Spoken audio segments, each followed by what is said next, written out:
Irmãos, presta atenção nesse testemunho aqui que eu tenho certeza que vai edificar a sua fé. Mas antes, deixe o seu like, comente, compartilhe e, é claro, inscreva-se no nosso canal para continuar recebendo mais conteúdos como esse. Na descrição aqui do vídeo, como sempre, eu vou deixar o link do episódio completo que você vai encontrar no canal MapaCast. Então assista esse corte comigo e depois assista o episódio completo lá no canal MapaCast.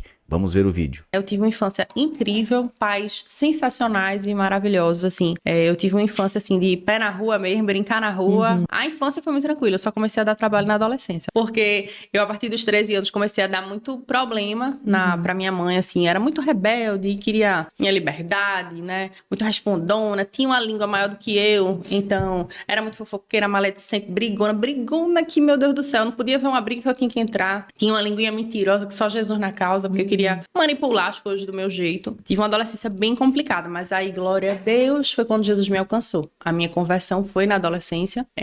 Os meus pais moram num bairro que é de casas, né, em Recife. E aí, na frente da casa dos meus pais morava um pastor batista, pastor Austênio, que foi meu primeiro pastor, a quem eu honro e glorifico, um homem de Deus, assim, uma família cheia do Senhor.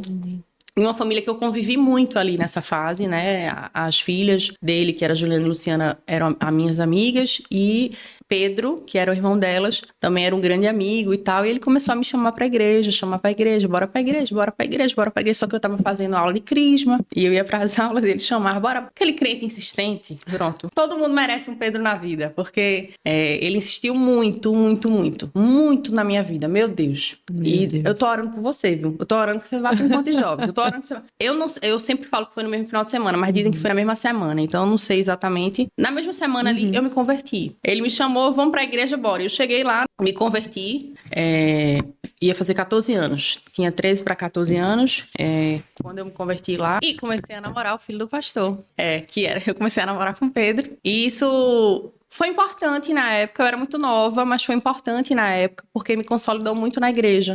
Um namoro santo, totalmente diferente dos meus valores, dos meus princípios e da minha realidade. Então, eu comecei a me envolver na igreja e namorando com o filho do pastor, você vai pra igreja 3, 4, 5 vezes na semana e acaba se envolvendo em tudo, porque não tem como, né? Você tá ali na família pastoral e era uma família muito dedicada à casa do Senhor. É uma família muito dedicada à casa do Senhor. Eles vivem igreja, né? Eles respiram igreja, eles estão na igreja na EBD do domingo. Então, eu me apaixonei pela igreja, eu tava lá todos os cultos. Tanto que eu não canto, né? Mas eu era do grupo louvor, eu era do coral, eu era da salinha, eu fazia um pouco de tudo, assim, me envolvia muito. E aí eu tive uma adolescência, o começo da adolescência muito complicado na escola, mas depois Jesus me alcançou. E aí tudo mudou, aí veio o intervalo bíblico na escola, que eu sempre fui essa de me meter em tudo. E aí fazia intervalo bíblico no ensino médio inteiro, a gente fazia intervalo bíblico. Tinha um outro amigo chamado Vinícius que me acompanhava nisso. E aí nós fizemos o ensino médio inteiro ali, foi uma bênção, uma bênção. Só que aí vem um primeiro capítulo da minha história, que é algo que me ensina que o nosso Deus é um Deus de processos, né? Isso é algo que mudou minha vida, entender isso. Eu quero que você entenda hoje, quando eu contar essa história. O nosso Deus é um Deus de processos. É um Deus que caminha conosco, que já está no nosso futuro. A gente tá aqui no dia de hoje, ele já tá lá na frente. Eu costumo dizer que Deus, ele tem um drone, né? E ele tá lá na frente, ele entende tudo que nós vamos passar, o que a gente precisa passar e viver. E assim foi comigo.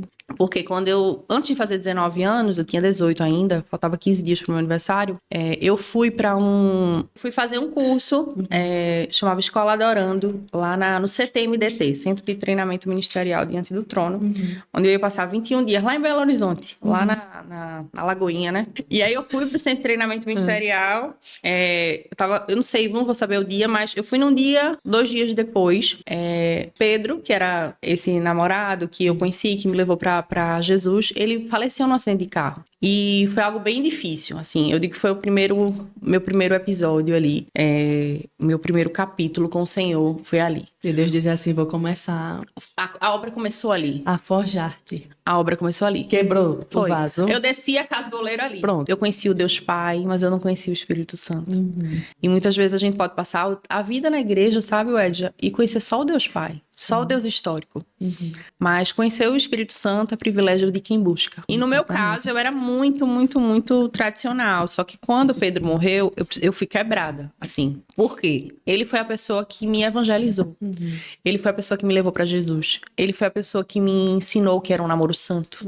Ele foi a pessoa que me ensinou o que era santidade, porque ele era um homem muito santo. Meu Deus. Foi por isso, moleque. Foi por isso que o Senhor levou. Porque ele era incrível. E aí, no que ele morreu, meu chão caiu um pouco. Um pouco não.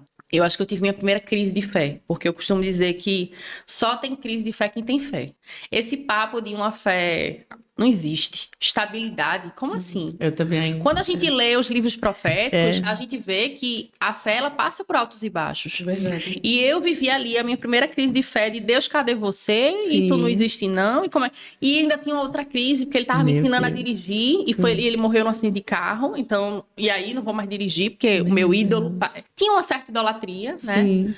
Eu só entendi que tinha uma certa idolatria depois que eu li Deuses Falsos ali. Eu disse, meu Deus, será que eu idolatrava ele? Porque pra mim era um homem incrível, perfeito, um homem de Deus, um bom filho, um filho incrível, um bom irmão. Ele era maravilhoso. E aí eu vivi uma crise, assim, terrível. Perdi muito peso, não queria mais conversar com ninguém. E eu fiquei meio fria na fé, assim. Mas foi ali que eu comecei a ter... Eu considero que a minha primeira experiência com o Espírito Santo foi na morte de Pedro. Quando eu soube da notícia de Pedro, eu estava em Minas Gerais. E a gente estava vivendo no Brasil que, na minha cabeça, chama crise dos aeroportos. Que é 2008, 2009, a gente estava tendo uma crise no Brasil em relação à aviação. E os voos atrasavam muito. E aí a minha mãe e meu pai, que são pais, assim, incríveis, e eu devo muito a eles com todo o cuidado do mundo, aí pagaram aquela moça que me dá uma assistência para você não ficar só. Quando vai criança, era como se eu fosse uma criança, né? E aí, eu ia de um aeroporto para outro, e eu digo que eu tive a minha primeira experiência com o Espírito Santo no aeroporto do Rio de Janeiro, porque eu fiquei sentada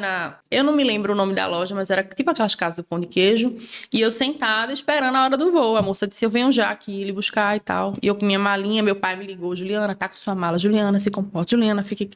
Porque ele tava preocupado comigo. E eu me lembro, assim, nitidamente, eu conseguiria desenhar ele. Chegou um senhorzinho com uma baixa estatura, uma camisazinha de linho, como se fosse meio bege, e uma calça clarinha. Bem simpático, meio carequinha. Senhor já. Ele já devia ter, sei lá pelos 70. E aí ele sentou do meu lado e ele começou a perguntar, por que você tá chorando? E eu disse, o amor da minha vida morreu e eu quero morrer junto. Eu quero que o Senhor derrube o avião. E era desse jeito. E aí ele, mas tenha calma, a vida tá só começando. E aí eu fiquei ali, na minha cabeça, horas, desabafando com aquele homem. Contando toda a minha história sobre Pedro, sobre como Pedro era incrível e eu tinha me convertido por causa dele. E aquele homem me acalmando meu coração, me acalmando. Enfim, foi uma conversa tão gostosa que eu dormi, assim. Ele disse, não, descanse um pouco, seu avião não chegou ainda, tal. E eu me deitei ali no banco, aqueles bancos de aeroporto que são longos assim. E quando eu me acordei, a moça lá, comissária, né, veio me avisar que faltava 20 minutos pra gente subir lá pro voo. Aí eu disse assim a ela, cadê o senhor que tava aqui? Que ficou aqui essas horas todas conversando comigo? Porque eu parei de chorar por causa dele. E ela disse assim, não tinha senhor nenhum aí. Eu tô aqui desde que a gente chegou do outro voo e você tava sozinha, dormindo, né? Uma parte sentadinha e depois dormindo. E isso foi uma crise na minha fé, porque eu demorei muito a entender que eu tinha tido uma experiência sobrenatural ali. Eu achei que a mulher tinha se enganado ou algo desse tipo. E aí eu saí perguntando ao povo, Edja, nunca me esqueço. Perguntei à moça do café, perguntei à moça de atrás de mim. Não tinha um homem aqui, ele era assim, ele ficou horas aqui. Não, você tava sozinha, chorando. Você tava depois você dormiu. Várias pessoas disseram isso. E eu esqueci essa história por muitos anos, sabe? Aí anos depois o Senhor me lembrou dessa história e eu disse, meu Deus, né? Já foi uma visita, assim. Eu fui visitada, o Senhor tava me lembrando que eu não tava sozinha. Deus já estava lá, né? Só que foi um tempo de muito sofrimento, eu era muito nova, imatura. Todos os meus sonhos estavam projetados naquele homem. Eu achei que ia casar com ele, que ia ter filho nele, enfim. E tudo tava no homem, né? Sim. Mas aí já era Deus destronando algumas coisas na minha vida. Mexendo algumas coisas na minha vida, né? E me ajustando, me colocando no lugar certo. Porque às vezes Deus vai tirar a gente da zona de conforto para nos alinhar. E isso foi exatamente o que aconteceu. E aí, algumas coisas dentro de mim começaram a mudar. Eu tive uma crise de fé terrível, assim, de Deus não gosta de mim, Deus não me ama, Deus ama todo mundo e não me ama. Eu acho, na verdade, que todo crente maduro já passou por isso alguma vez na vida. De se perguntar assim, Deus abençoa todo mundo e não me abençoa, Deus cuida de todo mundo e não cuida de mim, todo mundo casa e eu não caso, todo mundo tem filho e eu não tenho, Deus abre porta de emprego pra todo mundo vive milagre e eu não vivo, todo mundo prospera e eu não prospero. E eu vivi essa crise de identidade ali com Deus, mais ou menos aos 19 anos, onde eu dizia assim, não, Deus não me ama, eu não sou filha amada do Senhor. Esse papo aí é papo de crente da boca pra fora. E eu acho que foi muito importante eu ter vivido isso naquela fase. Sim.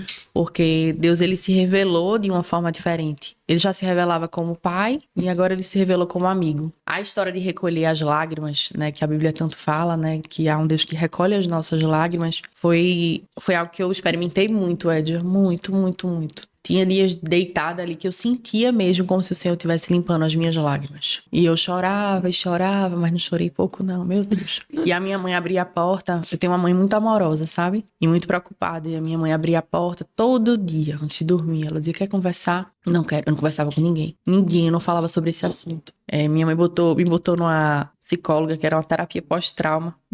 Mas nem com ela eu queria me abrir. Assim, eu tava tão indignada com a vida. E aí eu comecei o meu processo. 2009 foi o meu processo. Meu Deus, foram dias muito difíceis. Eu já trabalhava, porque eu trabalho desde sempre, aí já entrando num outro assunto, trabalho, porque eu sempre fui meio atarantada. Eu chamava atarantada. Meio elétrica, meio acelerada. E aí eu passei no vestibular de pedagogia na Federal, eu tinha 17 anos, né? E aí eu disse, eu quero trabalhar, eu quero estagiar. Meu pai e minha mãe, isso aí eles fizeram muito bem, eles não foram aqueles que deram nada de mão beijada. Vá trabalhar, minha filha, em nome de Jesus. A gente tá aqui, mas vai trabalhar. E aí eu entrei no meu primeiro estágio, trabalhei numa escola, né, numa escola chamada Madre de Deus, foi meu primeiro estágio, assim. E aí, nessa época da morte de Pedro, eu trabalhava lá, eu era empregada lá. Então, assim, foi um ano difícil de trabalho, um ano difícil na faculdade. A Federal me lembrava muito ele, porque a gente ia junto, ele estudava lá, ele fazia engenharia lá na Federal e eu fazia pedagogia. Então, foi um processo, assim, eu digo que foi o primeiro capítulo, porque foi como se Deus estivesse abrindo o meu coração. Como se ele estivesse rasgando meu coração para implantar novas coisas, né? Mas foi só o início, né? Ali foi só o início. Então, assim, eu considero que Juliana teve tem duas caminhadas importantes. Tem aqui a caminhada sentimental, que se mistura muito com a espiritual, e tem a caminhada do trabalho, a caminhada profissional. Porque eu sempre fui essa de correr atrás, de estudar, sempre, Edja, sempre, sempre. Então, fui vender doce. Eu trabalhava 2 expedientes, fazia estágio 2 expedientes, estudava de noite e vendia brigadeiro bem casado, uvinha. Mas foi pelo menos o primeiro semestre foi muito ruim, assim, foi muito depressivo, não tinha vontade de nada, fiquei bem magrinha, bem magrinha, chorava muito e tive muitas crises de fé. Eu sou bem estudiosa da Bíblia, mas eu fiquei queria nem olhar pra cara da Bíblia, bota pra lá, que eu não quero nem essa, quero não. Pegou a abuso de Oxi, quero não, papai, pra lá, quero saber tu não. Foi bem difícil. E aí, meses depois, eu não vou saber os meses exatos, alguns meses depois, começou o segundo capítulo da minha vida, né? Um casal de amigos ia casar e me chamaram para ser madrinha de um casamento. E aí me colocaram uma outra pessoa para ser padrinho, né, no casamento. E foi esse, eu não vou falar o nome, mas foi com quem eu comecei a namorar e me casei. Passei 11 anos. Mas foi namoro, noivado e casamento foram 11 anos. Ele era uma bênção, assim, era meu melhor amigo, se tornou meu melhor amigo. Eu considero que ele foi muito importante na minha dor, né? Muito importante, assim, para ressignificar algumas coisas. Era um homem de Deus, era um homem na igreja. Eu não conheci no mundo, eu conheci na igreja. Às vezes a gente tem essa ideia, assim, de que... É um assunto bem polêmico, mas a gente tem uma ideia, nós cristãos, porque é da igreja, amém, né? E às vezes a gente não pergunta ao Senhor como deveria. Mas eu fiz tudo certo, como manda o figurino, como se Deus tivesse receita. Porque às vezes, Edja, a gente acha que Deus tem uma receita pronta para as nossas vidas, né? E eu era essa pessoa excessivamente controladora, então eu era aquela pessoa, não, vou casar aos 25, e com 30 anos vou ser doutora, e com 31 eu vou ser mãe. Eu tinha minha vida super planejada. Eu sou muito organizada nessas coisas, sempre fui. Então eu achava que a vida era assim, só que a vida não é cartesiana, não é objetiva. Mas não é mesmo. E aí comecei a namorar e o namoro foi uma bênção, assim. A gente sempre no Senhor, tal. A família dele é incrível, incrível. Nossa, amo demais. Demais, demais, demais. Até hoje. É uma família que eu amo e admiro e honro. E foi muito bom, foi muito importante. Foi aquele sonho de princesa. Então, eu passei 3 anos pagando casamento numa grande casa de festa em Recife e tal. Foi o sonho da princesa, né? E fiz tudo como manda o figurino, como eu tava dizendo. Então, aquela história de santidade. Aquela história não, todo mundo tem que fazer isso em nome de Jesus. Mas assim, culto da Bíblia Branca, que eu nem sei se hoje em dia ainda existe isso. Na minha época existia, chamava Culto da Bíblia Branca. Era um culto que nas igrejas batistas tinha para noivos, que entregavam a Bíblia Branca para noiva, quando ela ia casar, consagrando aquele casamento e Que tal. massa, tipo um discipulado. Era um negócio bem legal. Casamento, né? A gente ganhava a Bíblia da esposa, não sei o que era branquinha. Tudo bem direitinho, que tem aquela conversa pastoral.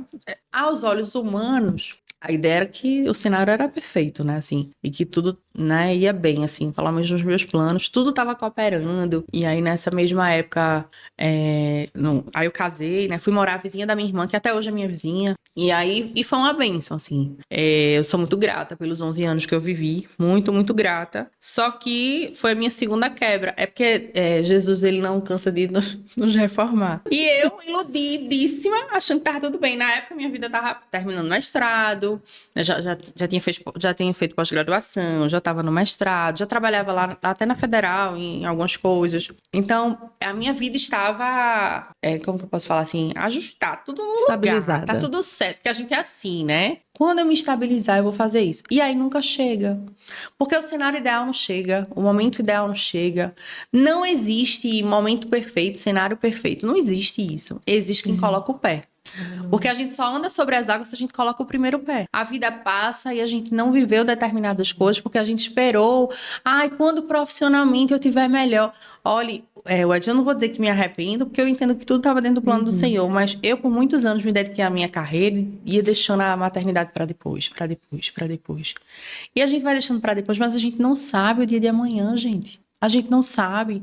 E a gente fica esperando quando tudo tiver. Quando é esse dia que tá tudo perfeito na nossa vida? Eu não sei. É só na glória, na eternidade, que a gente vai descansar lá. É verdade. Quanto mais empoderada for a mulher, menos ela confia no Senhor. Quanto mais cheia de controle da vida dela, menos ela confia no Senhor, né? Porque só descansa quem confia, só vive o sobrenatural quem confia. E aí, tava ali tudo certo, tudo estabilizado, vida perfeita, tudo maravilhoso. A mulher virtuosa. Provérbios 31, Juliana. Trabalhadora, trabalha de manhã, tarde e noite, fazia tudo. Ela disse assim, Aquela mulher Rambo. incrível ela é. Incrível, top. Me achava, né? Coitado, tenho até pena. Só que aí o meu primeiro casamento foi marcado por infidelidade. E não sei se você já experimentou, eu não conheço muito a tua história, mas eu não sei se você já experimentou traição. Em relacionamentos amorosos. A infidelidade foi muito difícil, assim, na minha vida. Muito, muito, muito difícil. Porque eu era uma mulher muito fiel. Eu entendo que cada pessoa, ela vai ter a sua área de luta. Nós somos pessoas diferentes, somos únicos, somos filhos únicos do Senhor. E cada um de nós vamos ter as nossas lutas. Algumas pessoas vão ter luta com pornografia, com infidelidade. Essa nunca foi uma luta na minha vida. Então, eu nunca, e quem está de pé, cuide para que não caia. Eu nunca tive uma luta de estar com alguém e estar interessado em outra pessoa. Nunca vivi isso, né? Então, eu não consigo, para ser muito sincera com você, entender o que se passa. Não consigo. Então, eu até hoje, com a maturidade, eu opto por não julgar. Mas isso me fez sofrer muito. E do meu ponto de vista, foi muito desafiador. Minha autoestima foi para o chinelo. Porque quando eu começava a me recuperar de algo, aparecia outra coisa. Quando eu começava a me recuperar de algo, aparecia outra coisa. E quando eu começava a me recuperar de algo, aparecia um negócio no celular. E depois no computador. E depois não sei aonde. Depois alguém vinha e me contava. Então, eu não conseguia nem respirar. Sabe quando a gente tá se afogando, que a gente vai... Tava respirando de uma, não sabia de outra. E assim, aparecia de todos os lados, viu?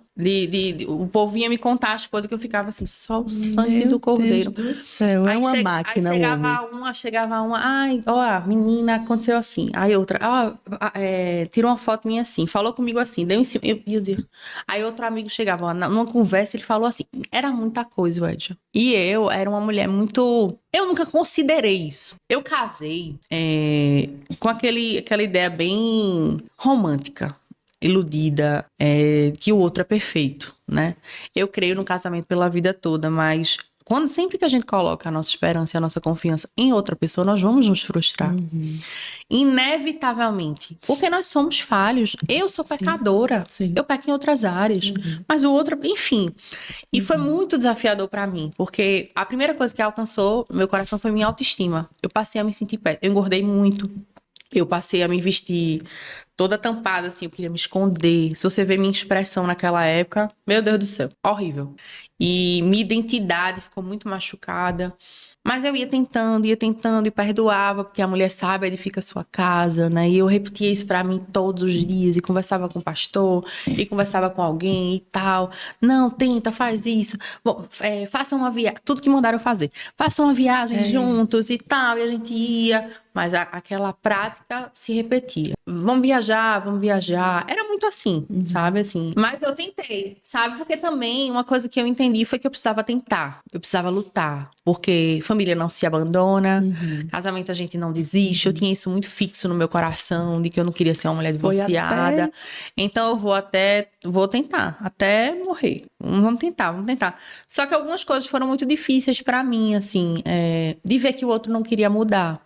Porque tem coisas que a gente não vai poder fazer pelo outro. Ninguém salva ninguém. Quem salva é o Espírito. Quem salva é o Senhor.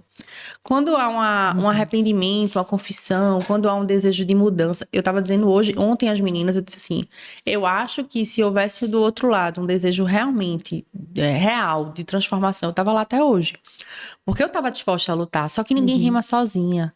Não dá para dentro de uma canoa ter duas pessoas remando para lados diferentes.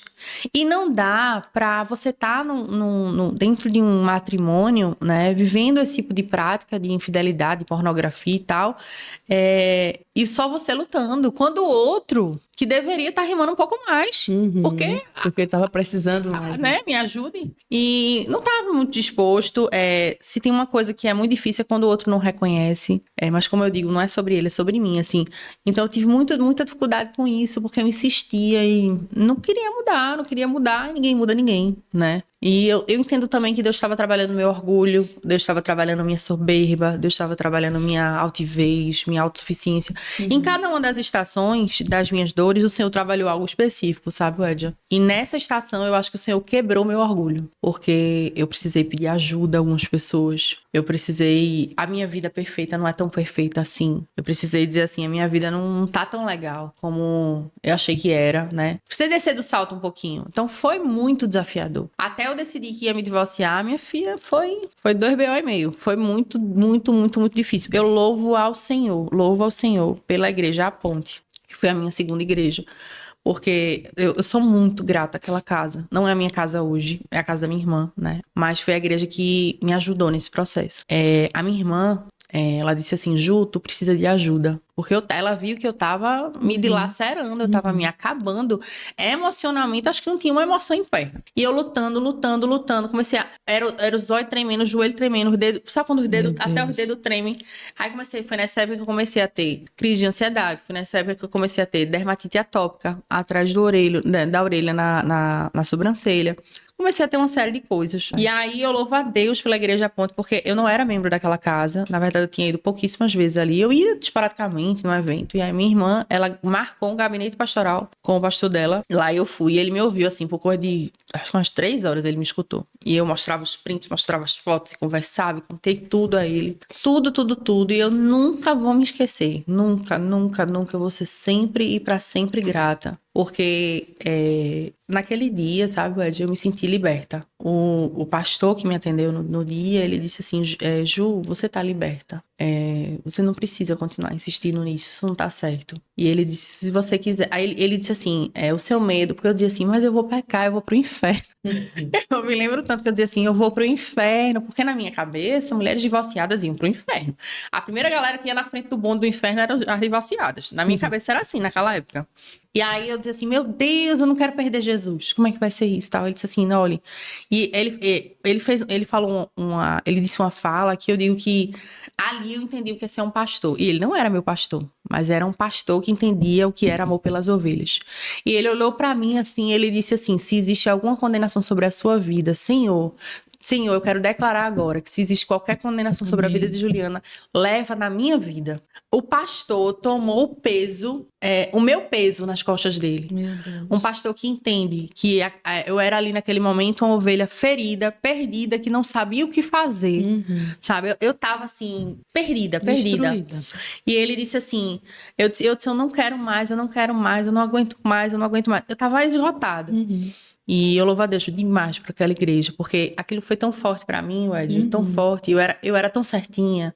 Eu queria tanto acertar com Jesus, que a ideia do divórcio me fazia achar que eu ia perder o acesso ao Senhor. E eu dizia, meu Deus, eu vou perder o acesso ao Senhor. Eu tô disposta a ficar aqui, levando gaia. Se for pra ter o Senhor. E aquela experiência foi tão forte pra mim, tão forte, que eu tirei a minha aliança lá, no gabinete pastoral. Tirei minha aliança, peguei meu celular e mandei uma mensagem pro meu ex-marido. O meu divórcio começou numa mensagem, dizendo que eu tinha tomado uma decisão. E que eu não queria mais. E que acabou. Aí ele aconteceu alguma coisa, se aconteceu nos últimos anos.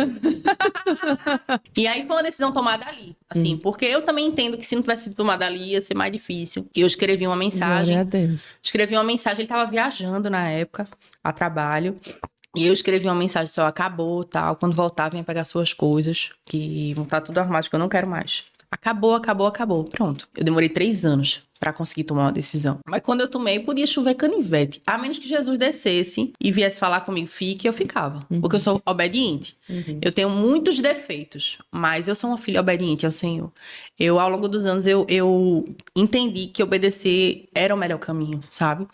E aí, se o Senhor tivesse falado comigo, eu tinha tentado um pouco mais, mas não foi o que aconteceu, não foi o caso. E aí eu digo que foi o meu segundo deserto. O primeiro deserto foi ali na época de Pedro, e esse segundo deserto foi nessa época do divórcio, que foi, meu Deus do céu. Meu Deus do céu. Se eu parar pra lembrar muito, eu choro, porque eu me lembro do primeiro dia, assim, do primeiro dia depois do divórcio, que tava só eu e o Senhor dentro daquela casa. Eu me lembro muito, porque foi um dia que ele foi buscar a mesa da sala. E aí os funcionários, eu não queria vê-lo, né? E os funcionários do prédio desceram a mesa. E aconteceu algo muito, até espiritual, eu acho. Quando eles foram levar, o vidro se estralhaçou todo, quebrou tudo. Até hoje, os funcionários do meu prédio tiram onda com essa história, porque ninguém entendeu. Tava todo mundo parado, assim, com o vidro. Quando o vidro saiu da minha porta, ele se estralhaçou. Ele se acabou, E eu tive uma crise de choro ali. Eu disse assim, Senhor, você tá aí. Você existe. Eu falei exatamente assim. Eu disse, eu acho que você não existe. Eu acho que você é uma ideia que eu criei na minha cabeça para continuar vivendo. E foi a primeira vez na minha vida que eu contestei a existência de Deus. Eu não só briguei com o Senhor.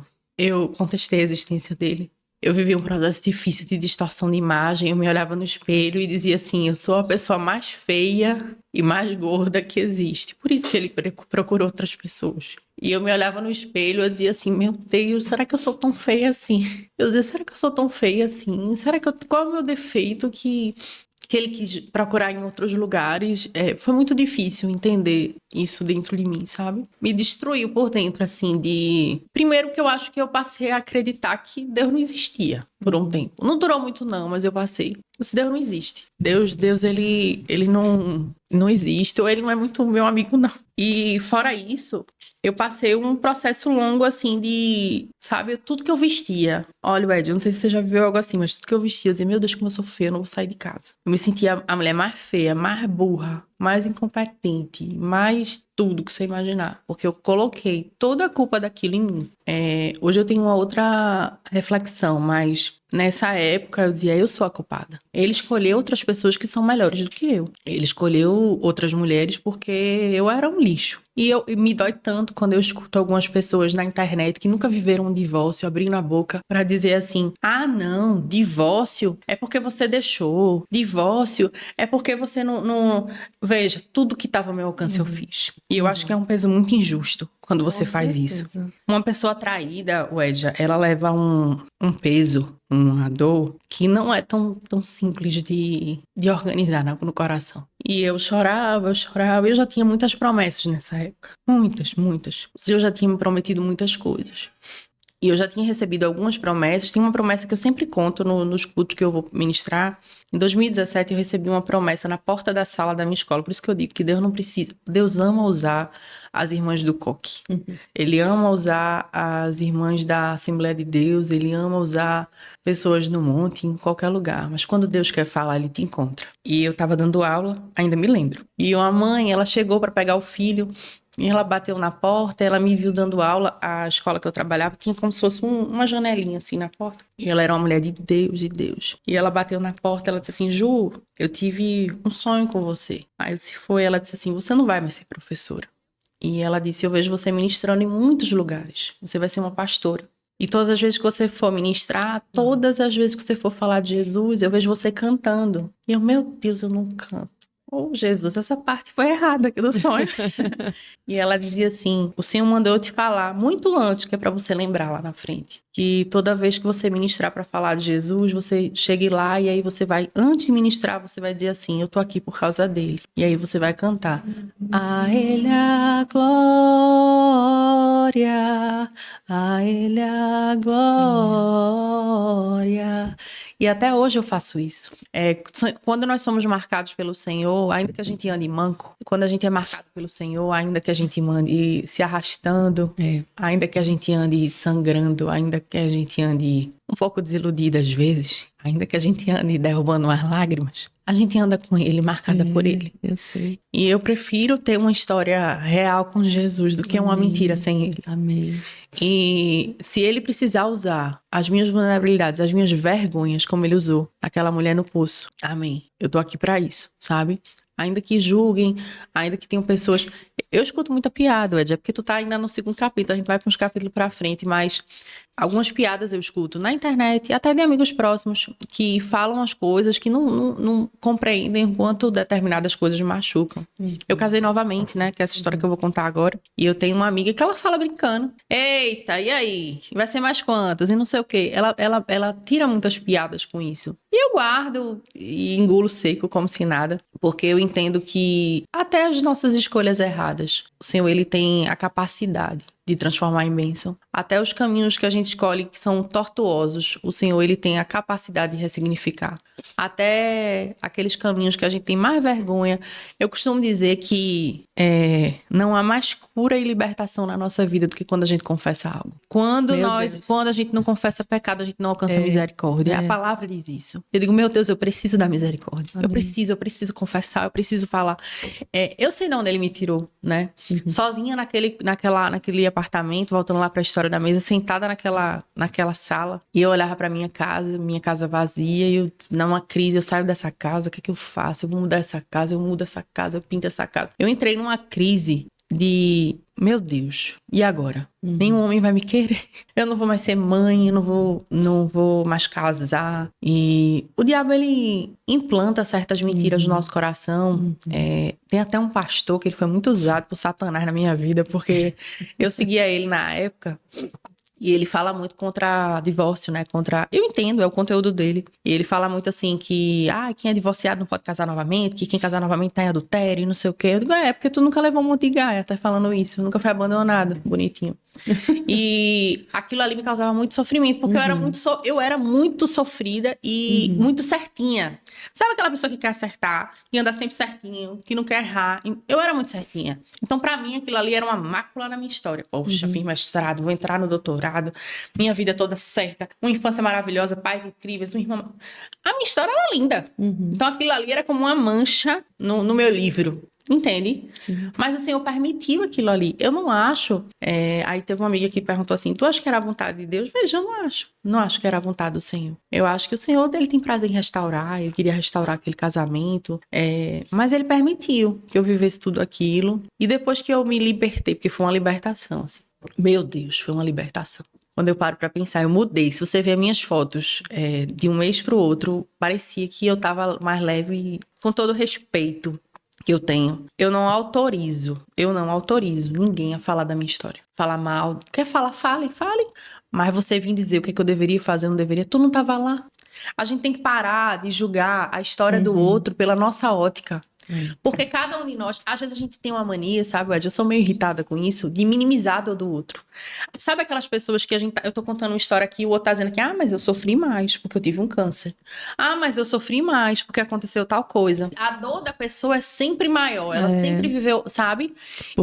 Né? Tem isso. E assim, eu entendo que cada um de nós vamos ter a nossa própria história. A gente precisa compreender que Deus vai trabalhar coisas específicas, virtudes específicas, processos específicos na vida de cada um. É como um médico que tem uma medicação certa para cada um. Deus é perfeito. E a gente tem que entender isso e tem que parar. Então, por isso que quando alguém começa a opinar na minha história, tu deveria ter feito. Eu digo assim, amada, tudo que eu tinha para resolver, eu já resolvi com o Senhor. Tudo, tudo, tudo. E Deus foi tão dilacerante comigo que ele ainda... Porque por mim, eu não contava história em canto nenhum, né? E aí, a gente vai chegar nesse momento da história, mas teve um momento que Deus disse assim, agora é o momento de você começar a falar. E eu vou dizer a você, Edja, porque você tem aí um testemunho, eu vou lhe encorajar. Eu fui curada contando. Cada vez que eu conto essa história, o Senhor cura um pedacinho de mim. Muito de Deus eu comecei a receber, experimentar depois que eu comecei a contar meu testemunho. Às vezes a gente tem marcas e situações gravadas no nosso coração, enquanto a gente não liberar, enquanto a gente não falar, a gente não vai para outra estação. Cada estação tem algo específico, né? E eu precisava começar a falar sobre aquilo, mas eu já vou entrar no terceiro capítulo, né? E aí eu sozinha naquela casa ali, eu tive uma verdadeira crise, assim. Não foi uma crise de fé, foi diferente essa vez. Foi uma crise de Deus existe. É muito diferente. A minha primeira crise quando Pedro morreu foi: onde é que você estava? Você não viu isso, Senhor? Eu estava aqui, você não, né? Você me perdeu de vista? No segundo não foi assim. No primeiro, meu primeiro casamento não foi assim. Foi: será que Deus existe? E eu não sentia o Senhor assim. Não que eu acho que a gente deva se mover pelo que a gente sente. Só crente imaturo se move pelo que sente. Só crente imaturo se move por arrepios e sensações. Crente maduro se move pela palavra. Crente maduro se move pela promessa e ponto final. E aí eu tive uma crise ali de, meu Deus, o Senhor existe. Olhe, eu me lembro, talvez ela nem lembre, mas minha mãe vai lembrar, eu acho que vai. Mãe, eu acho que Deus não existe mais, não. Ela, o quê, menina? Doida. Eu disse, não, Deus não existe não, porque eu fiz tudo certo e deu tudo errado e não sei o quê. Mãe, não é assim, Juliana, e tal. E ela falou uma frase que eu uso até hoje. Minha mãe não é essa pessoa religiosa que de frase de efeito, não é. Mas Deus usou ela, assim, que ela disse assim, que Deus permanecia fiel mesmo quando a nossa história tá desajustada. Enfim, só que aí eu me tornei uma mulher, aí vem a parte da autorresponsabilidade. Vamos chegar agora no terceiro capítulo da história, que é a história da autorresponsabilidade. Eu me tornei uma mulher muito carente de autoafirmação, carente de afirmação dos outros. Se eu chegasse num lugar e dizia assim, amiga, pelo amor de Deus, essa roupa tá boa. Amiga, eu tô bonita. Amiga, tá feia. Amiga, terminasse um podcast como esse, eu ia dizer logo assim, e aí? Eu falei direito, eu errei alguma coisa. Eu me tornei uma mulher muito insegura. Muito insegura. Muito, muito, muito. Enlouquecida até. Tudo eu queria saber. E aí eu fiz certo? E aí eu fiz direito? E aí eu me tornei muito carente. Muito carente. Meu Deus, insegura, destruída e com a fé meio capenga, né?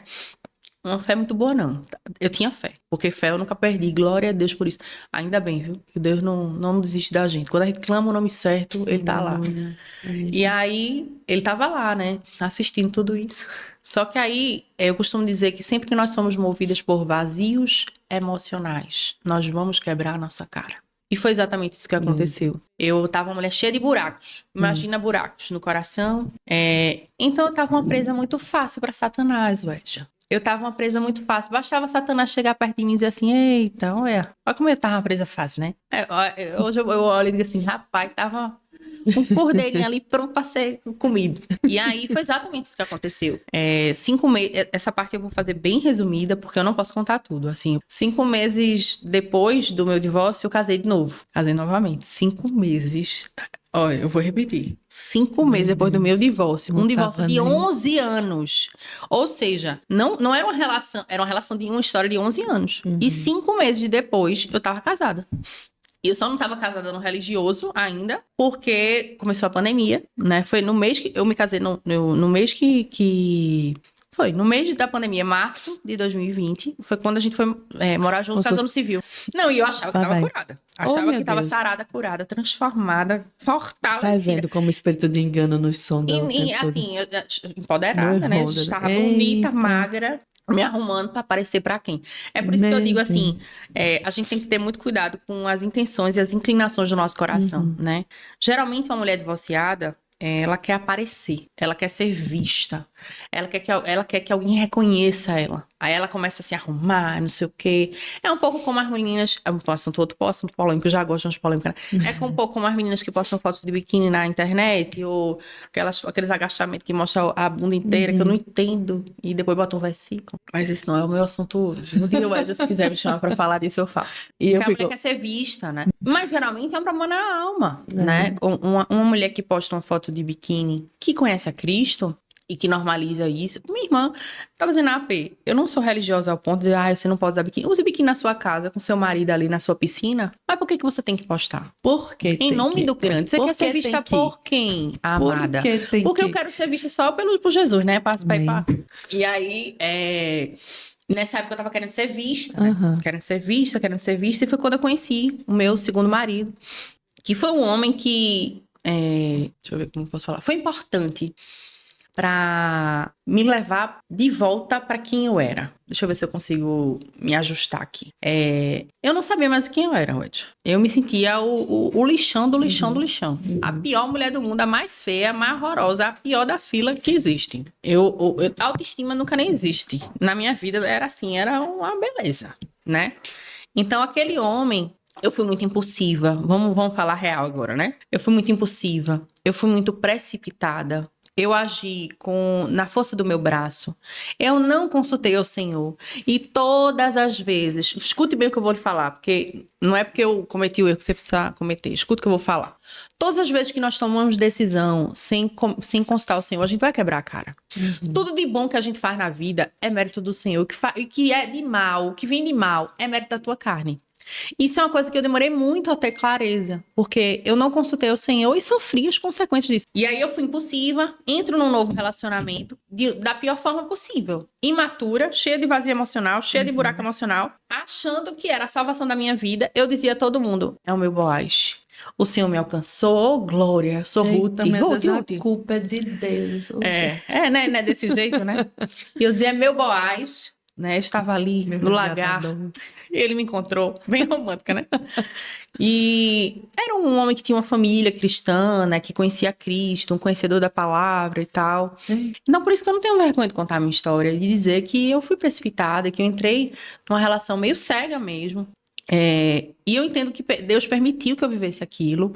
O primeiro ano do meu casamento foi incrível. Foi incrível, Ed. Foi um sonho, assim. Foi um sonho, foi maravilhoso. Era o casamento dos sonhos, assim. Eu dizia, meu Deus, eu agradecia tanto ao Senhor. Eu sempre penso sobre isso, sabe, Ed? Porque eu sempre me pergunto, meu Deus, onde eu estaria se o Senhor ouvisse todas as minhas orações? Aonde eu estaria? Fazendo o quê? Casada com quem? Trabalhando aonde? Se o Senhor Deus. ouvisse todas as minhas orações.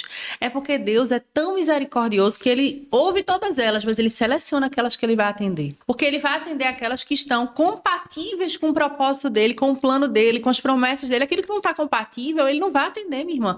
E às vezes a gente está insistindo em algo, numa porta, batendo numa porta, numa relação, num emprego, seja lá o que for, e Deus não tá abrindo aquela porta. Aí Deus vai dizer assim, o que tu quer experimentar? Vou deixar. Vai, eu vou estar aqui. Vou estar aqui, porque como um pai fiel, ele fica ali, né? Olhando assim, eu tô Só aqui, observando. não tô na retaguarda. Mas a gente tem que ter autorresponsabilidade nas coisas. E o primeiro ano foi incrível, foi maravilhoso. Aí eu me mudei pra Curitiba. E aí, quando a internet entra na minha vida, eu saí do trabalho, larguei a minha vida profissional, tava ali no começo do doutorado, né? Larguei tudo e fui ser a mulher de Provérbios 31, a dona de casa e tal. Fui pra Curitiba, meu ex-marido foi fazer um curso lá, e nós fomos morar lá. Logo bem no comecinho, não, no final ainda de 2020. Nós fomos morar em Curitiba, não sei se novembro, por aí, dezembro, por aí. Nós fomos morar em Curitiba. Agora imagina, o Senhor me levou para uma terra que eu não tinha um familiar, um amigo, uma terra fria e com uma cultura difícil. Porque a gente aqui pernambucano, minha gente, a gente conhece uma pessoa na fila da padaria, já é meu amigo, já chamo pro churrasco em casa. A gente já começa a conversar, eu conheço o primo dele, que conhece o avó de não sei de quem, porque, né, pernambucano é muito assim, nordestino é muito assim, é tudo muito do afeto. Você conhece alguém, você já abraça, já beija, já ama, né? E o curitibano é mais reservado, é um povo um pouco mais fechado, é um povo muito educado, mas é um povo mais sisudo, assim, ó. É uma classe aquele povo, minha filha. E é um povo mais fechado, assim, um povo mais... E eu vivi, a menina, eu vivi mais bocados ali, não foi luta atrás de Deus. batalha. O meu deserto, assim, premium, porque eu tive vários pequenos desertos, né? Como eu já Mas contei. esse foi... Mas o deserto premium. Aí, fui pra lá. E aí, imagina uma pessoa que sempre trabalhou muito. Eu era aquela que trabalhava 6h50 da manhã, 6h20 da noite, fazia doce pra pagar, comprava meus carros, resolvia minhas coisas, enfim. Sempre me virei muito. Aí eu chego numa cidade que eu não conheço ninguém, que eu não tenho minha mãe, não tem ninguém pra conversar, pra sair, pra nada. Um frio que Deus dava. Um frio, ninguém falava comigo. E aí é a cultura, não é das pessoas, assim, não é as pessoas específicas, é a cultura, eles são mais reservados. Eu demorei a entender isso. Aí a minha irmã, né, minha irmã era uma mulher muito sábia. Era não, ela é. Ela disse, Ju, ela começou a me incentivar. Abre um Instagram, abre um canal no YouTube, tu cozinha tão bem, tu é tão boa de receita, vai gravar tuas receitas, vai falar de Jesus, vai fazer o que tu quiser, mas vai te ocupar, né? Financeiramente eu tava ok, que eu tava sendo sustentada ali. Tá bom, beleza. E fui. E comecei a abrir meu Instagram, eu tinha 500 e poucos seguidores, tipo Instagram pessoal, né? E eu comecei a gravar minhas receitas, falar de Jesus e tal, gravar as receitas e dar dica de casa. Pra você ter noção, as dicas eram como limpar um ralo da sua casa, entupir. Era como desenferrujar os lixos da casa. Cada dia era um conteúdo. Aí eu comecei a crescer no Instagram, assim, né? A ideia da mulher virtuosa, da dona de casa. E aí, minha amada irmã, eu não sei nem muito como contar isso, assim, mas até o meio ali de 2021 foi muito tranquilo. Foi muito em paz, né? Tava ali no Instagram, tava muito feliz, não tava fazendo muitos amigos, porque em Curitiba é mais difícil. E eu morava bem pertinho, assim, ó, na rua do Jardim Botânico. E eu ia pra lá orar, caminhar e orar toda tarde. Eu sentava num riozinho lá que tem. E aí, enfim, aí fui pra Curitiba e ali começou o meu deserto premium. Porque eu tinha, mais uma vez, eu tinha colocado a minha confiança, a minha esperança, a minha expectativa no homem, num casamento. E bendito o homem que confia no Senhor. E maldito o homem que coloca com sua confiança em qualquer outra coisa. A Bíblia fala isso, não sou eu. E eu achava assim, não, agora tudo deu certo. Só que o meu ex-marido, o meu segundo marido, essa parte vai ser, eu vou falar bem rapidinho, mas meu segundo marido tinha uma questão de saúde emocional, que me atingia muito, porque eram altos e baixos emocionais, altos e baixos, e eu passei a viver em prol dele. Eu passei a viver em função dele, né? E olhe, eu vou dizer, eu não conheço uma esposa melhor, viu? Que esposa que eu fui. Nossa, meu Deus do céu. Eu me orgulho, assim, do quanto eu batalhei pra ser a melhor esposa. Por quê? Porque existia no meu coração a ideia de que você falhou ali. Então, você não pode falhar aqui. Você vai fazer o seu melhor. Em tudo, você vai ser excelente. Foi nesse momento que nasceu também, na minha vida, o princípio da excelência. De entender que perfeccionismo e excelência são coisas diferentes. E aí, ele começou... O meu casamento começou a ficar uma tortura. Começou a se tornar uma tortura emocional, de abuso emocional, psicológico e... enfim, eu fiquei louca. Porque eram muitos altos e baixos. Um dia era um marido incrível, no outro dia me odiava, assim. E era muita doideira. Começou dessa forma, assim. E mais uma vez eu comecei a me sentir culpada. Meu Deus, o que é que eu tô fazendo? O que é que tá faltando? Porque a gente sempre, né? O que é que tá faltando em mim? O que é que tá faltando em mim? Só que eu não contava a ninguém. Eu não contava a ninguém o que eu tava vivendo. Meu Deus. Do abuso psicológico. Não contava a ninguém, não contava a ninguém. Eu tinha vergonha. Eu dizia, meu Deus, eu ri de novo. Não contar a ninguém. Deus me livre. E aí, nessa época, era muito difícil pra mim. Por quê? Eu tava destruída, eu ia lá dar uma palavra pras pessoas. Desde o dia que eu comecei na internet, todos os dias eu começo o dia dizendo assim, bom dia, povo amado de Deus, graça e paz. Hoje é um excelente dia para viver milagres. E isso eu pregava para a minha alma. Amém. Porque as pessoas não sabiam, mas eu tava pregando lá para as pessoas, mas eu tava pregando para minha alma. Porque às vezes a gente tem que dizer assim, ei minha alma, espera no Senhor, eu ainda louvarei, né, como Davi fazia. E porque tu estás abatido, vida, né? E eu pregava pra minha alma ali muitas e muitas vezes e eu comecei a entrar num looping, meu Deus do céu. Meu Deus. Foi a maior loucura da minha vida. Eu considero que do meio de 2021 para o final de 2022 foi a parada mais louca que eu já vivi na minha vida. Porque eu vivia integralmente pra alguém que não queria ser ajudado, não queria ser cuidado, não queria ajuda médica. E eu entrei num nível de perturbação. Você sabe quem me ajudou? E quem começou a me alertar em relação a isso foi a relação anterior dele. A ex-mulher dele. Só que eu não acreditava nela. Eu achava que ela era a vilã da história, né? E aí, quando ela começou a falar algumas coisas, Ju, tu tá vivendo isso? Ju, tá acontecendo isso? Ju, tá... E ela, tudo que ela descrevia era exatamente o que eu tava vivendo, né? E eu comecei a perceber que eu estava vivendo não somente numa casa adoecida, eu estava adoecida, o outro estava adoecido, enfim. Mas me adoeceu muito, né? Emocionalmente eu fui muito abusada, agredida e destruída e tudo mais. Assim, as minhas forças se acabaram ali. Foi muito difícil. Eu considero que o primeiro casamento não foi nada. Quando eu comparo as dores, se é que eu posso fazer isso, eu posso, porque a dor é minha, né? Mas quando eu comparo, assim, o capítulo anterior foi ali só o show de abertura. Esse casamento foi mais fácil de me divorciar. Eu acho que foi mais pesado, porque quando fala em abuso, em agressão, em loucura, em doidice, em perturbação, é mais pesado. Mas foi mais fácil.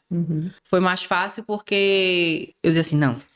Eu lembro muito, muito, muito que tinha uma amiga que dizia assim, Ju, é o seguinte, tu continuar nesse casamento, ou tu vai sair doida Ou no caixão. ou no caixão, ou doida com aqueles negócios que amarra, que vão internar tu. Não sei não, alguma coisa vai rolar. Aí, e nessa época eu era louca pra ser mãe, eu dizia, meu Deus. E aí, foi mais fácil, mas o peso foi maior. Primeiro que eu já estava na internet. Nessa época eu já falava de Jesus na internet, fazia live meia-noite toda. E coisa que o povo crente, eu lamento muito dizer isso, mas coisa que o povo crente sabe fazer muito bem é julgar. São os reis. É muito difícil de dizer isso, mas é uma verdade. É uma verdade. E eu vi muito isso, assim, que fui muito julgada. Eu não gosto de falar mal da Igreja do Senhor, porque a Igreja do Senhor somos nós, a Igreja do Senhor é o docinho de coco de Jesus. Mas foi tem muito... um joinho, amiga. É Tem, uma amiga. verdade que tem, né? E aí eu fui e postei como se fosse uma nota, assim, porque nessa época eu já tinha, sei lá, cento e poucos mil seguidores. 100 mil, sei lá. E ele aparecia sempre, né, nos stories, né? Eu tive que explicar, não tinha muito pra onde correr. As pessoas olhavam pra mim e achavam que a minha vida era perfeita, né? Embora daqui e dali eu dava bastante sinais. E aí eu fiz uma nota e tal. E menino, não fui apedrejada, não. Olha, se fosse uma pessoa e um monte de pedra, eu tava morta de pedra que eu levei. Não foi pouca, não. E eu disse, Jesus. Eu passei um tempo dormindo sentada no casamento. Ah, doidice. Dormindo sentada. Não era doidice, não. Era tensão. Era esperando que algo ruim fosse acontecer. Eu ficava esperando algo ruim acontecer na minha casa. Eu tava sempre com medo, sempre temendo, sempre assustada. Só que aí, a minha família passou a saber. Os amigos mais próximos passaram a saber. E amigo de verdade disse assim, não, tu não vai ficar nesse lugar. Não tá doida? Não, de jeito nenhum. E aí foi quando eu consegui. Glória a Deus, louvado seja o nome do Senhor. E aí eu me separei, né? E depois que eu me separei, minha irmã, tudo na minha vida mudou. Tudo. Porque quando eu me separei, eu disse, nunca mais eu vou casar, nunca mais eu vou ter filho. E foi uma escolha mesmo. Eu decidi que eu não ia mais casar. Não sei escolher homens. Eu confessei isso ao Senhor. Não sei escolher. Não vou mais casar. Não quero mais ter Era o filho. que Deus queria. Né? Vou pregar o evangelho. Deus, essa lição eu já aprendi. Foi. E aí eu comecei a dizer, não, agora eu vou pregar o evangelho. Eu disse, minha irmã vai ter um bocado de filho, eu vou ser aquela tia maravilhosa, incrível, tá tudo certo, né? E foi uma decisão mesmo, assim, tomada, que eu botei na minha cabeça e não tinha quem tirasse. Não quero mais, não quero mais, não quero mais, porque não tô boa nisso, não. Essa parte aí da minha vida não tá meio assombrada. E eu disse, eu não quero mais de jeito nenhum, em nome de Jesus. Só que aí na internet eu já tinha uma comunidade chamada Comunidade Mulheres de Fé, que eu tenho até hoje, né? Que eu acompanho muitas mulheres. Eu já tinha essa comunidade que a gente faz leitura bíblica. E aí todos os dias a gente caminha junto, a gente faz histórias. Elas viveram um divórcio comigo. Eu não sei como é que elas aguentaram. Porque era sem história todo dia ali no grupo fechado, né? No grande eu nem aparecia. E fazia live chorando, meu Deus. Né? Eu disse, Senhor, é o seguinte, agora que eu vou ver pro Senhor, né? Vai me ativando aí, vai me ajudando, né? Me ajuda aí. O Senhor começou a ativar umas coisas muito loucas. Porque as pessoas... Você falou do orar em línguas, né? As pessoas tiveram experiências com orar em línguas. A maioria das pessoas que eu sento pra conversar foi na igreja. Sim. E alguém pôs as mãos e tererê. Comigo não foi nada disso. Tinha que ser, né, minha filha? Pra você acreditar, você é cética. Comigo foi sozinha no quarto, orando e clamando. Meu Dor Deus. e dor e dor, gritando por dor, gritando: Senhor, vem aqui, Jesus, vem aqui, vem aqui, vem aqui. E eu comecei a orar em línguas. Eu me lembro a primeira vez que eu não sou uma pessoa que tem muitas visões, mas eu me lembro a primeira vez que eu tive uma visão. Eu nunca vou me esquecer. Nunca. A parede da minha casa parecia o mar. Assim, eu tava de frente pra. Lá tem um quadro, né? Parecia o mar. Areia, assim, até aqui. E eu parada, e eu ficava olhando. Eu dizia, Jesus, é o que eu tô vendo? Aí eu abri o olho, fechava o olho, fechava o olho. Pra ver se o que eu tava vendo era real, né? E eu olhava pra aquilo ali, e era eu na visão. Era eu na visão andando na areia.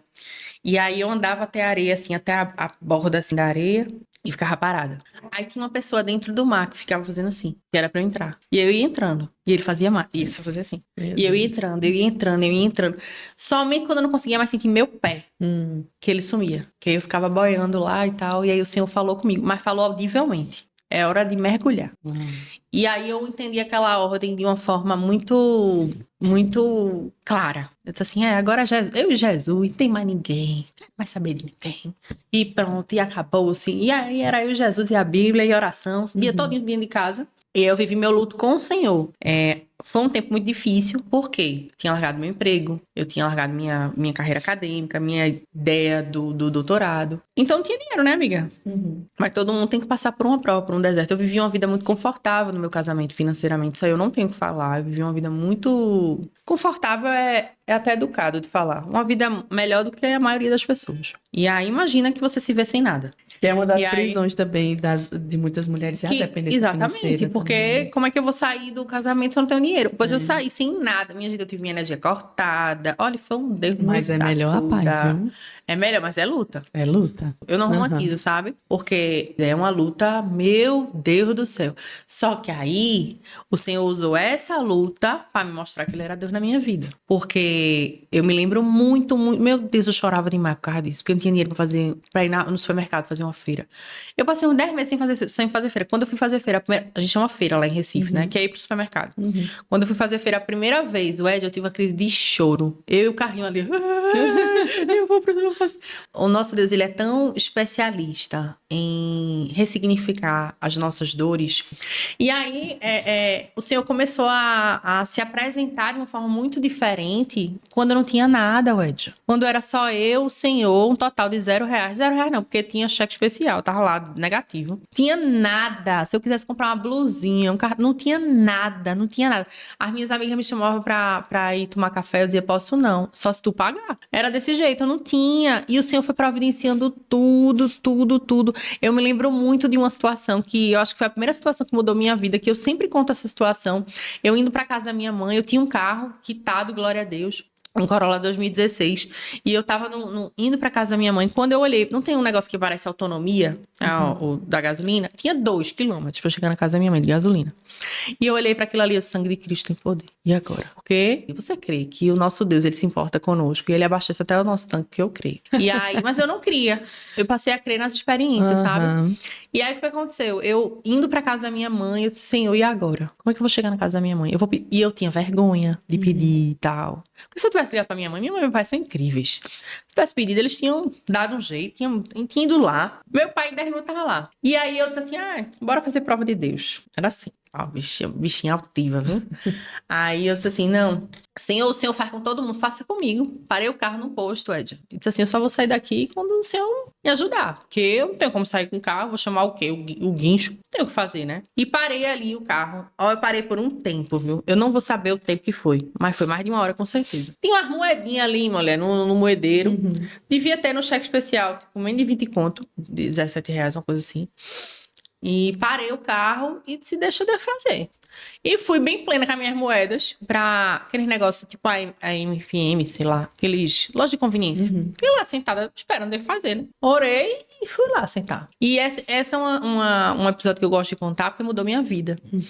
Eu sentei lá e comecei a conversar com uma senhora. Uma senhorinha bem idosa já. Ela tinha um negócio, erisipele que chama, um negócio na perna. Esqueci o nome que chama, é um negócio que a perna fica toda... Esqueci o nome que... É um nomezinho assim. Eu comecei a orar por ela, ela falando das dores, do incômodo e não sei o quê, e a gente conversando, depois eu disse assim, posso orar por você? E a gente conversou um longo tempo. Ela disse, pode, eu orei, né? E isso é um aprendizado que o Senhor me deu, assim, na dor. Quando a gente pega a nossa dor, escute bem isso. Quando a gente pega a nossa dor e a gente coloca a nossa dor por um instante pra debaixo do tapete, pra priorizar a dor de alguém, ele cuida da sua. E foi exatamente isso que ele começou a fazer comigo. Todas as vezes que eu escolhia servir ao Senhor, em vez de ficar parada na minha dor, ele cuidava. E aí eu orei para aquela mulher ali no posto de gasolina. E Tiago, Deus não fez nada, né? E agora me danei, eu sei o que eu vou fazer. Eu disse, já sei, vou botar a laminha que tem no cheque especial. Eu não me lembro se era 16, 17, tinha uma laminha. Vou mandar o moço botar. Esse valor eu chego na casa do meu pai. Eu ia ficar lá na casa do meu pai a semana, amém. E aí, paro na bomba e dizer assim, moço, bota tanto. Eu não vou saber o valor exato, mas Deus sabe. Era X, era menos de 20. Bota tanto, né? Só pra chegar na casa dos meus pais. Eu e os meus pais, a gente mora a uma certa distância, assim. Acho que dá uns 40 minutos, 35, sei lá. E aí, eu disse, bota que eu chego na casa do meu pai. Aí, amiga, eu não sei se alguém aqui já viveu esse pânico de o cara bota ali e tô me demorar. Eu disse, menino, R$20 só dá o cheiro, né? Tirou. Aí demorando. Esse sangue de Jesus tem poder. E agora? Aí eu disse, Jesus, vem aqui, pai, vem aqui. Aí eu olhei pro homem, moço, pelo amor de Deus. Era 20, não era 200, não. Moço, pare. E ele rindo. Calma, moça. Aí quando ele terminou, aí ele disse assim, disparou. Pronto, agora lascou. E agora eu vou fazer na minha vida, né? Aí chega o cara, aí eu disse assim, moço, em nome de Jesus, eu não tenho esse dinheiro pra pagar. Aí ele disse, não, senhora. Aquele moço ali, ele apontou pra um rapaz, que se eu ver na rua hoje, eu não faço ideia de quem é. Ele apontou pra um rapaz, só lembro que ele tava com camisa preta e uma calça jeans assim. E ele disse assim, aquele ali, ó, tá vendo? Ele é o filho da senhora que você tava conversando e orando. E ela fica ali sempre. E ninguém nunca parou pra conversar com ela e tal. E ele é o dono do posto. E ele mandou encher teu tanque. Meu Deus. Ai, eu dei uns glória. Eita, glória. Conversa abençoada. Aí foi assim que o Senhor começou a me mostrar que todas as vezes que eu decidia depender dele, ele fazia. Não tô aconselhando ninguém a fazer prova de Deus. Mas todas as vezes, Edja, que eu deixava Deus ser Deus, ele era Deus.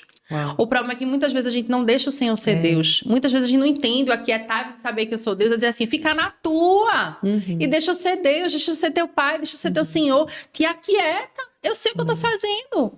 E assim, todas as vezes que eu fui deixando o Senhor ser Deus, ele começou a mover algo no meu coração, me levar para esse lugar de dependência, né? E aí eu comecei a viver alguns desafios, né? Em relação às finanças, assim, eu tenho vários testemunhos em relação a isso. Só que aí, Deus usa os seus, né? E aí, um dia, tava uma amiga chamada Neidinha na minha casa, que é outra profeta do Senhor, de Jeová, lá de Natal. Ela foi passar um dia na minha casa, ela chegou lá e disse assim, ô Juliana, tu vai casar com esse menino? Eu disse, vou não. Ah, por quê? Eu disse, porque ele é mais novo, Paulinho é mais novo do que eu. Paulinho é mais novo do que eu. Ele não tinha nada a ver com a projeção do que eu queria pra minha vida, e eu não tinha nada a ver com o que ele tinha ali de projeção pra vida dele. Não era só eu, os dois não se enxergavam. A gente dizia, todo mundo que era irmão, né? E aí ela dizia, vai casar com esse rapaz. Vai, tu vai ver, tu vai casar com ele. Eu dizia, não vou casar. Não vou. Olha, menina, eu bati o pé. Aí fui tirar onda com ele, disse, Paulinho, tu não sabe que o Neguinho tá aqui dizendo que tu vai casar comigo. Tu acredita, mas é cada uma, né? Não sei o quê. Aí ele disse assim, menina, tá repreendido em nome... Ele dizendo isso. Tá repreendido em nome de Jesus, porque as pessoas não conseguem suportar a amizade de homem e mulher. As pessoas querem destruir a nossa amizade, a gente é amigo e todo mundo fica com essa história. Será possível que a gente não pode ser amigo? E não sei o quê. Aí ele pensa igual a mim, né? Amém. Só que eu confesso que eu fiquei meio, poxa, meu irmão, tá Ele repreendendo, repreendeu, né? Deve ser o lixão da Beca, né? Peraí, pô. E Paulinho, ele é muito sincero, amiga. Ele é muito sincero. Então, ele já tinha dito a mim, você não é o padrão de mulher que eu tô afim, não, sabe? Afim, eu era um B.O. muito grande, né? Eu entendo. Ele nunca foi casado, enfim. Então, eu era um B.O.zão, né? Um B.O.zão. Até teve um pastor nosso que falou isso a ele, que eu era um beozão, lembra, Kátia? Só que ele começou a me enxergar com outros olhos, e começou a ficar confuso, e tererê, e começou a ficar assim, né, me olhando de forma diferente. E sabe o que era interessante? Que a gente tinha uma prática de orar de madrugada juntos, não só a gente, com outra amiga. E a gente orava de madrugada, era uma resenha. A gente orava, eu orava pela esposa dele, pela quem Deus ia dar a ele como esposa. E ele orava para que Deus refizesse essa área na minha vida e tal. Ou seja, eu tava orando por mim, ele tava orando por ele, né? Mas ele não sabia. E aí, enfim, a gente começou a despertar aquilo ali, só que eu não conseguia enxergar, não conseguia enxergar. Eu tinha umas crenças limitantes muito loucas, assim, por ser o homem mais novo, pela questão da maturidade, pela história de vida que eu já tinha vivido, enfim. Só que as qualidades de Paulinho são muito melhores do que essas dificuldades. Ele é um homem que serve, um homem companheiro, um homem parceiro. Ele é um homem muito fiel, assim. Ele é um homem que eu tô aqui em Garanhuns e eu não tô preocupada se ele tá com outra mulher. Coisa que eu nunca vivi no relacionamento. Porque eu vivia perturbada, achando que tá, né, levando as minhas gaias. E minhas não, em nome de Jesus, do inferno. E aí... No inferno. Vocês ficam rindo, né? Porque eles não estão vendo, mas tá tudo rindo aqui. Aí é uma pessoa que é muito confiável. E ele tem um coração muito puro, assim, generoso, bondoso. E eu olhava assim. Tem umas coisas que dá até raiva, porque ele é daqueles que tira a roupa dele pra dar pro outro, sabe? E eu digo, meu Deus, ele cuidava de mim. Amigo, de um jeito. Por exemplo, eu tenho que beber água o tempo todo. Ele tá, até hoje, 100% sempre atento se tem água no meu copo. Eu posso estar na igreja que for, na pregação que for. Eu posso estar aqui em Garanhuns, tem mensagem dele ali dizendo assim, bebeu água hoje? Quantos copos você bebeu? Beba água. Ele se preocupa com tudo, com tudo. Ele fica tentando tirar as preocupações da minha vida. E aí a gente começou a se olhar de uma forma diferente, né? E aí ele me pediu em namoro. Foi bem interessante o nosso pedido de namoro, porque eu liderava um círculo de oração na nossa igreja. E aí eu, autossuficiente, né? Uma amiga ligou dizendo que a mãe estava numa situação crítica de saúde, que estava ali prestes a morrer, né? Que queria um apoio. E aí eu fui para Natal para apoiá-la. Aí, Paulinho, eu vou com você. Eu fui com um velório inteiro, minha gente, pelo amor, morte, né? Mas ele foi comigo para eu não ir sozinha, para eu ir dirigindo. Ele era meu amigo. Chegou lá, eu cheguei morta de cansada, porque essas coisas de morte, de velório, né? A pessoa não é muito fácil. Cheguei morta, cansada. Ele se arruma que eu vou levar para jantar. Aí me levou pra jantar lá em Natal, me pediu namoro lá, e eu fiquei assim. E Paulinho não perdeu tempo, Não. Paulinho é decidido. Aí me pediu namoro, pronto, em novembro a gente vai casar. E refazer essa história foi muito interessante, porque me fazer confiar novamente. Ele luta muito, porque tem coisas na vida que ele diz assim, Ju, tem momentos da vida que parece que é um animalzinho acuado. Mas ele entende que a minha história me deixou marcas. Eu não sou uma página em branco, né? E Deus tinha que me dar uma pessoa, não somente que cuidasse de mim, mas que entendesse a minha história. Ele não tem que evidenciar as minhas dores, mas ele tem que entendê-las. E ele é essa pessoa, assim, ele foi usado por Deus como instrumento de cura na minha vida. Porque ele tem uma paciência que eu digo minha terapeuta toda semana, ele tem uma paciência que eu nunca conheci ninguém tendo igual. Porque, por causa das minhas situações, né, que eu já vivi, eu acabo sendo muito reativa. Quando eu percebo qualquer coisinha assim, eu digo assim, gente, mesmo padrão. Não. Então, ele entende muito, muito isso, e cuida, e zela e tal. Ele sabe das minhas... Então, o Senhor me deu não o que eu queria, o Senhor me deu o que eu precisava. E a melhor coisa do mundo é você entrar numa relação sabendo que você não foi você que escolheu. Porque, amiga, não fui eu que escolhi. Dessa vez, glória a Deus. Não fui eu que escolhi, sabe? Foi o Senhor quem escolheu. Não que se fosse hoje em dia eu não escolheria ele, claro, com certeza. Mas quando a gente entrega a nossa vida ao Senhor e decide confiar nele, ele ajusta todas as coisas, sabe? E as nossas dores, não que elas vão desaparecer, mas elas ficam pequenas diante daquilo que o Senhor tem para fazer, sabe? E ele tá refazendo cada área da minha vida, ele tá me fazendo visitar os meus lugares de aflição, justamente para pisar nesses lugares e dizer assim, foi o Senhor que mudou a minha sorte, foi o Senhor quem fez. Não há nada tão perdido que ele não possa resgatar, não há história tão difícil que ele não possa resolver, não há nada impossível que ele não possa mudar. Ainda que a sua história, que você está me ouvindo aí, seja marcada por traumas e por dores, o seu passado não define quem você é. Nada do que você viveu até aqui define quem você é. Quem define quem você é a voz do grande eu sou. O Deus que reescreve histórias, o Deus que nos dá inúmeras, múltiplas chances de viver uma nova história que venha revelar a glória dele. Aleluia. Amém. O maior milagre é o resgate, né? Amém. É a gente ter sido saqueada do inferno. E Glória hoje a poder Deus. reinar E com declarar Cristo que- na terra e futuramente no céu. Eu creio. Porque Amém. a vida eterna é essa. Amém. É conhecer o Senhor, né? Amém. Amém. Meu Amém. Deus, já pensou? Um Deus como esse precisou de uma eternidade pra gente conhecê-lo. É demais, né? Demais. Os seus mistérios são insondáveis. E quanto mais a gente mergulha, mais eles se revelam. É.